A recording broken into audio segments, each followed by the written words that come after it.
आ रही आवाज जी जी आपकी आ जी। रही। थैंक यू, परमेश्वर आशीष दे सबको। आइए हम वचन में जाएंगे, और वचन में जाने से पहले हम एक छोटी सी प्रार्थना करेंगे। प्रभु यीशु, हम धन्यवाद करते हैं आज के सुंदर इस समय के लिए पिता, जो आपने दिया। आपका आत्मा मेरे खुदावन पिता यहाँ पर कार्य करे, और पिता जो भी बोले पिता खुदावन, और मुख से होकर तेरा आत्मा बोले, और पिता हम सीख सके तेरे वचनों को और उस पर चल सके, यीशु के नाम में आमीन। हम आज हैबिल के बारे में, हैबिल कौन था और किस प्रकार हैबिल ने जो काम किया और उसके भाई ने उसको क्या किया, उसकी हत्या कर दी। हम आज हैबिल के जीवन से कुछ बातों को सीखेंगे, और कैन के भी जीवन से हम कुछ सीखेंगे कि कैन ने किस प्रकार का कार्य किया और हैबिल ने किस प्रकार का कार्य किया। हम उत्पत्ति की पुस्तक, उसका 4 अध्याय हम निकाल के रखेंगे।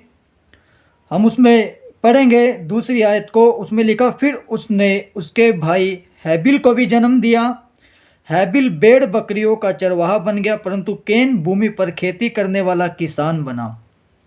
यहाँ पर 2 भाई का जिक्र है। सबसे पहले जो जो भाई था कैन, उसका, और उसका जो भाई हुआ दूसरा हुआ हैबिल। हैबिल को कार्य दिया गया भेड़ बकरियों की चरवाही करने के लिए, और कैन का जो कार्य था वो था किसान। लेकिन कैन आज तक अपने जीवन में एक टैग यानी कि एक धब्बा लेके जो चला, हम बाइबल में पढ़ते हैं कि वो भगोड़ा साबित हुआ। परमेश्वर ने उसको क्या किया, भगोड़ा साबित किया कि तू खेती तो करेगा लेकिन तू उसमें से पूरी फसल कभी नहीं खा सकता। लेकिन हैबिल जब अपनी भेंट को लेकर परमेश्वर के सम्मुख जाता था, परमेश्वर उसकी भेंट को क्या करता था, ग्रहण करता था। हैबिल कौन था? हैबिल जो था वो आदम और हव्वा का दूसरा पुत्र था। उत्पत्ति 4 अध्याय उसकी 2 आयत में वो क्या था, वो एक चरवाहा था। हैबिल एक धर्मी व्यक्ति था जिसने परमेश्वर को क्या किया, खुश किया, प्रसन्न किया।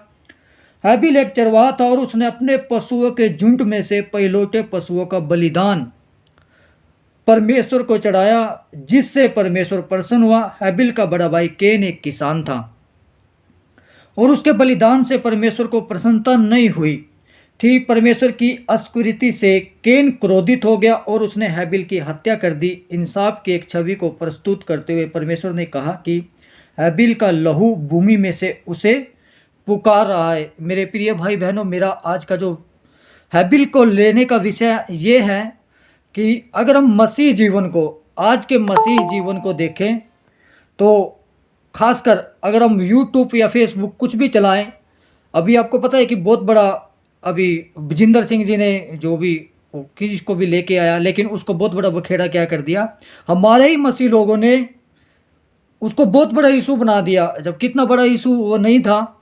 ऐसे ही आज हम क्या कर रहे हैं, अपनी आशीषों को खो रहे हैं, जबकि न्याय किसको करना है, न्याय परमेश्वर को करना है। सेवा किसकी है, सेवा परमेश्वर की है। यानी चलो वेदी पे उसने जो किया उसका लेखा जोखा परमेश्वर उससे लेगा, लेकिन आज का जो मसीह जीवन है, यानी एक भाई दूसरे भाई से क्या कर रहा है, जलन कर रहा है, जलन। अब मेरी बात को समझ रहे हो ना। आज जो है कैन, मुझे लगता है कि 70% कैन का कार्य कर रहे हैं, और 30% हैबिल का कार्य कर रहे हैं। क्योंकि हैबिल एक उत्तम भेंट परमेश्वर को लेके गया, के समीप लेके गया, और जब कैन अपनी भेंट को लेके गया, परमेश्वर ने उसको क्या कर दिया, उसको स्वीकार नहीं किया। क्यों? क्योंकि उसके अंदर एक विश्वास नहीं था, और हैबिल के अंदर एक विश्वास था परमेश्वर को क्या करने का, खुश करने का। कैन को दिए गए दंड का एक भाग यह भी था कि भूमि सब उसके परिश्रम का फल उसे नहीं देगी, और वह भटकने वाला और भगोड़ा बन जाएगा। हम उत्पत्ति की पुस्तक 4 अध्याय 11 और 22 आयत को जब हम पढ़ते हैं, उसमें लिखा है कि कैन को जो परमेश्वर ने दंड दिया, क्या किया कि वो एक भगोड़ा साबित हो गया। लेकिन जो हैबिल था, हैबिल ने उसको मार के जमीन में गाड़ दिया, लेकिन उसके लहू की पुकार। और सबसे पहली बात क्या थी, यीशु ने हैबिल को पहला शहीद, यानी उसने अपनी सेवकाई के लिए और परमेश्वर को प्रकट करने के लिए, परमेश्वर की महिमा को प्रकट करने के लिए, और उस लहू को, जो लहू प्रभु यीशु मसीह को नए नियम में, यानी मेरे और आपके लिए नए नियम में जो क्रूस पे प्रभु यीशु मसीह ने लहू को बहाना था, वो लहू जमीन से हैबिल के द्वारा क्या कर रहा था, परमेश्वर को पुकार रहा था।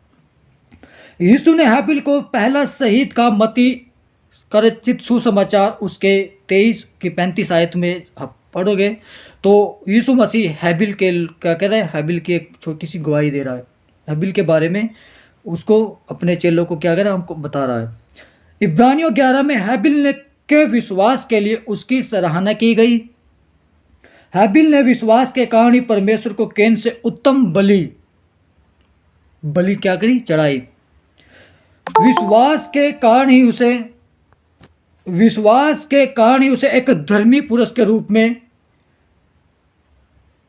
तब सम्मान मिला था जब परमेश्वर ने उसकी भेंटों की प्रशंसा की।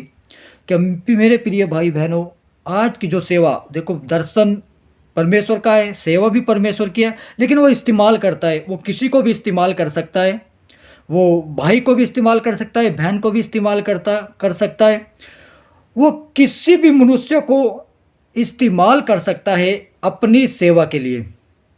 लेकिन क्या परमेश्वर यानी खुद प्रभु यीशु मसीह मेरी और आपकी गवाही दे रहा है? जैसे उसने अयूब के बारे में कहा, हैबिल के बारे में कहा, क्या आज के समय में हम वो उत्तम बलिदान उसके समीप लेके जा रहे हैं कि परमेश्वर खुद हमारी गवाही दे सके, हाँ कि ये मेरा प्रिय पुत्र है और इसने मेरे कार्यों को बड़े विश्वास योग्य के साथ और बड़ी ईमानदारी के साथ इस पृथ्वी पर किया। हालेलुया। विश्वास के कारण उसे एक धर्मी पुरुष के रूप में तब सम्मान मिला था जब परमेश्वर ने उसकी भेंटों की प्रशंसा की, और विश्वास के कारण वह आज भी बोलता है, यद्यपि वह मर चुका है। पद 4 हमें कहता है कि हैबिल बोलता है, अर्थात उसने परमेश्वर के लिए सच्ची आराधना को प्रकट किया और उसके कार्य आज भी विश्वास और धार्मिकता के उदाहरण क्या है, बने हुए हैं। इब्रानियों की पुस्तक में हैबिल का भी उदाहरण क्या किया, प्रस्तुत किया गया। सुसमाचारों में प्रभु यीशु मसीह ने हैबिल की गवाही दी, हैबिल की तारीफ की। क्यों? क्योंकि उसने अपना उत्तम बलिदान, उत्तम आराधना, जिसको बोलते हैं हम यूहन्ना रचित सुसमाचार में 4 अध्याय में, कि परमेश्वर ऐसे आराधकों को ढूंढता है कि जो मेरी आराधना आत्मा और सच्चाई से करते हों। आज परमेश्वर, आज के समय प्रेरितों का समय था, किस प्रकार वो सेवा करते थे, उनकी मंडली किस प्रकार की थी, और जहाँ पर भी बैठकर वो प्रार्थना करते थे वहाँ की ज़मीन क्या हो जाती थी, डगमगा जाती थी, हिल जाती थी। क्या आज जब मैं और आप किसी के लिए या एक दूसरे के लिए प्रार्थना करते हैं, क्या आज हमारे पास परमेश्वर की उपस्थिति है?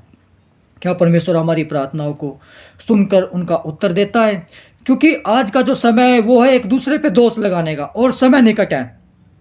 ये जो हम देख रहे हैं चिन्ह हैं, ये प्रभु यीशु मसीह के जो मची सुसमाचार में मत्ती के उसने 24 और 25 अध्याय में साफ साफ कहा है कि जब मैं आऊँगा मेरे ये चिन्ह होंगे। ना क्या मैं और आप उस लाइन में है कि है मेरे धन्य, क्या करो मेरे धन्य बेटे, मेरे प्रिय पुत्रों, मेरे पास आ जाओ, क्योंकि तुमने किसी को नंगा देखा था, तुमने कपड़े पहनाए, और किसी के अंदर तुमने मुझे देखा, क्योंकि वो नहीं उनके अंदर मैं था, क्योंकि तुमने मुझे देखा और मुझे क्या करे, मुझे कपड़े पहनाए, मुझे पानी पिलाया, मुझे खाना खिलाया। यीशु ने उसके बाद हैबिल के लहू का उल्लेख इब्रानियों 12 के 24 में भी किया गया, जहाँ पर उसकी तुलना यीशु के छिड़के हुए लहू से की गई, क्योंकि यीशु भी एक धर्मी व्यक्ति था जिसकी हत्या दुष्ट लोगों ने की थी, परंतु यीशु का लहू हैबिल के लहू की अपेक्षा उत्तम वचन बोलता है। यीशु का लहू हैबिल के लहू से क्या, क्योंकि यीशु तो परमेश्वर है, और यीशु के लिए यानी परमेश्वर यहोवा के लिए बलिदान दिया किसने? हैबिल ने। हम पुराने नियम को पढ़ते हैं कि जो मनुष्य, जो पहला शहीद मनुष्य के रूप में जो पहला शहीद हुआ, एक भाई ने एक भाई की हत्या कर दी, एक धर्मी व्यक्ति की, एक दुष्ट व्यक्ति ने, एक क्रोधी व्यक्ति ने। क्रोध मनुष्य को किसी भी कारण क्या करता है, किसी प्रकार से किसी काम का नहीं छोड़ता। और क्रोध तो करो पर पाप मत करो।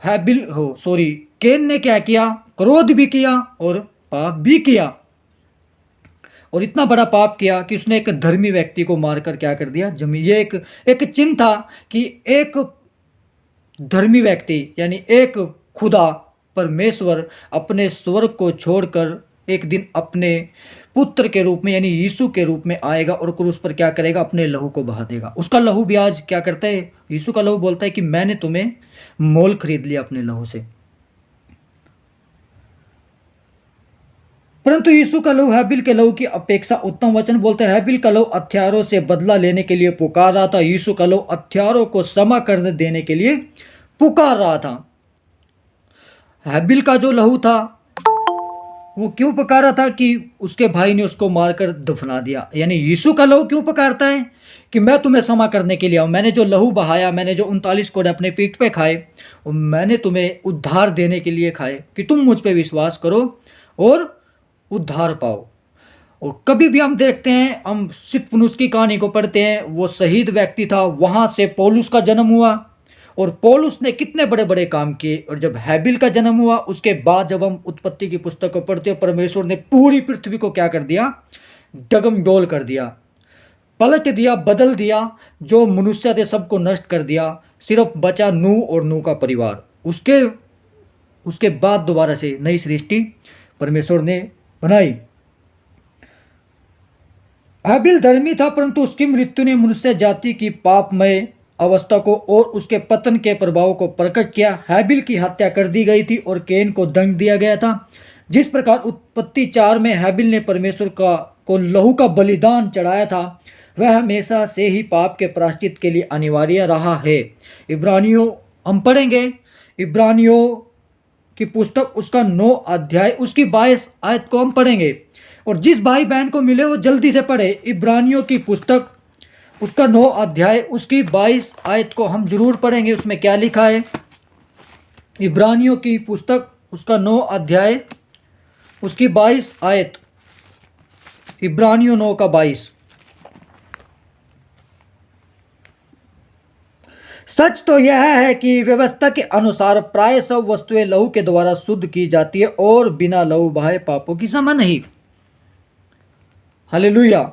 सच तो यह है कि व्यवस्था के अनुसार प्राय सब वस्तुएं लहू के द्वारा शुद्ध की जाती है और बिना लहू बहाए पापों की क्षमा नहीं। उस वक्त जब हैबिल शहीद हो गया उस वक्त कोई व्यवस्था नहीं थी, लेकिन फिर भी परमेश्वर का जो नियम था वो शुरू से आदन की वाटिका से लेके आज तक भी परमेश्वर क्या करता है, प्रभु यीशु के द्वारा हमें क्षमा करता है, क्योंकि यीशु ने अपना लहू बहा दिया मेरे और आपके लिए, इस पूरी मानव जाति के लिए। हैबिल का जन्म जब मृत्यु हुई वहाँ से उसका लहू पुकार रहा था स्वर्ग में, परमेश्वर ने उसके लहू की आवाज़ को सुना और वहाँ से एक घटना घटी, एक शहीद हो गया। किसके लिए, परमेश्वर के लिए। अब यहाँ से एक लड़ाई, एक युद्ध और एक कार्य शुरू हुआ कि परमेश्वर की महिमा हो और परमेश्वर यानी प्रभु यीशु मसीह को प्रकट करे उसके सुसमाचार के द्वारा।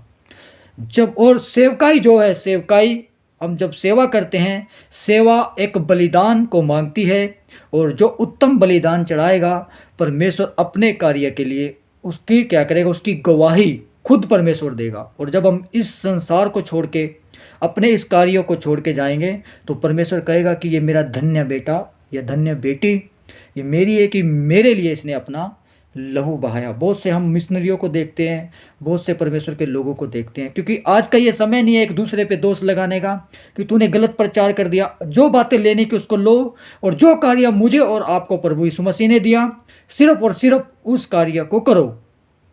हमें और आपको परमेश्वर के वचन के अनुसार जो भेड़ें हमें दी गई हैं उनकी चरवाही ठीक करनी है, गलत शिक्षाओं से हमें उनको बचाना है, लेकिन हमें किसी पे दोष नहीं लगाना। और उसको आज अगर यूट्यूब पे देखें तो लोग यूट्यूब को देख के या फेसबुक पे देख के ना अन्य जाति लोग कम विश्वास करते हैं कि आपस में लड़ाई करें। अगर हम आपस में ही लड़ते रहेंगे तो उसके सुसमाचार को कब फैलाएंगे। और जब यीशु मसीह आएगा कहीं मैं और आप यहीं ना रह जाए। अब समय है उसकी दुल्हन बनने का, उसकी दुल्हन बनने का समय है।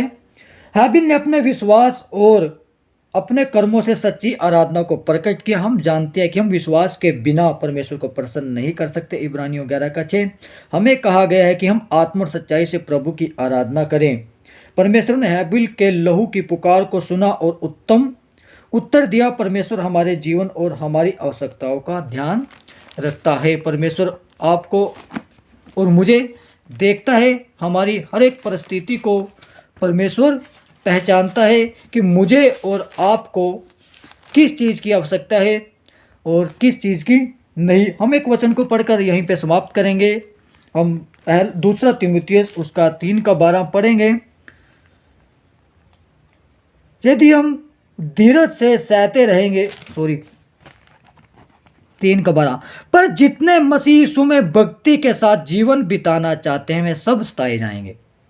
ये बहुत बड़ी बात है। खुद परमेश्वर का वचन इस बात को बोलता है कि पर जितने मसीह यीशु में भक्ति के साथ जीवन बिताना चाहते हैं वे सब सताए जाएंगे। चाहे आप हो, कोई भी हो, जो भी प्रभु यीशु मसीह के कार्यों को करता है उसके जीवन में एक बार तो सताव आएगा ही आएगा, और उस सताव को हमें हंस कर क्या करना है, स्वीकार करना है।